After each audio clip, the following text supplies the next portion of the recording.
And the disgraced cyclist Lance Armstrong has concluded a tearful interview with Oprah Winfrey by explaining how his doping affected his family and forced him to step aside from his own cancer charity. In the final part of the interview, which aired last night, Armstrong also denied allegations that he attempted to bribe the US anti-doping agency while it was investigating him. Well, with me now, our sports reporter, Jordan Jarrett Bryan. So what did he tell us? Well, basically, the second half of this interview was much more revealing than the first half. The first part was very much about his admission of taking performance-enhancing drugs at the peak of his career, winning 7 titles. But this half was much more emotive-led. He talks a lot more about the financial impact of this whole saga. He mentions the $75 million day, where within 48 hours, basically all of his sponsors have phoned him to say, look, we want out. But also the personal impact, whereby he tells us the day when this charity he set up, Live Strong, the cancer charity, had said to him basically politely, look, we think for everybody involved, you should step aside. None of my kids have said, Dad, you're out. None of my friends have said, hey, Lance, you're out. The foundation is like my 6th child. And to make that decision and to step aside that was big.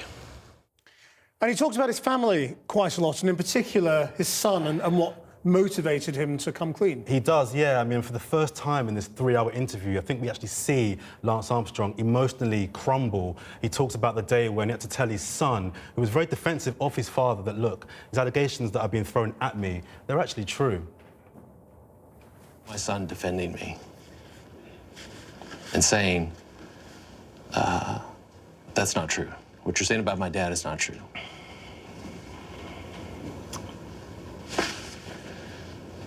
That's when I knew I had to tell him. And he'd never asked me. He'd never said, Dad, is this true? He trusted me. And so what next for him? Well, now, he says that he deserves another chance to get back into the sport. I think deserve is a very important word in that utterance there. He feels harshly treated, and he even outrageously compares his lifetime ban to that of a death sentence, which is crazy.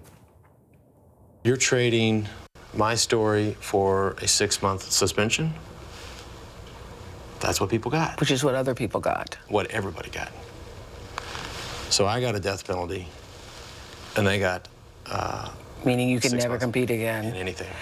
And that's not, I'm not saying that that's unfair necessarily, but I'm saying it's different. Now, by his own admission there, we won't be seeing Lance Armstrong competing at high-level sport ever again. But the future's looking very, very grim for him, because many of the people that he sued on his way to the top now want to sue him on his way back to the bottom. And I just think that now, you know, we saw the end of the interview last night, but for me, it's the start of a very painful time for the former cyclist. Thanks, Jordan.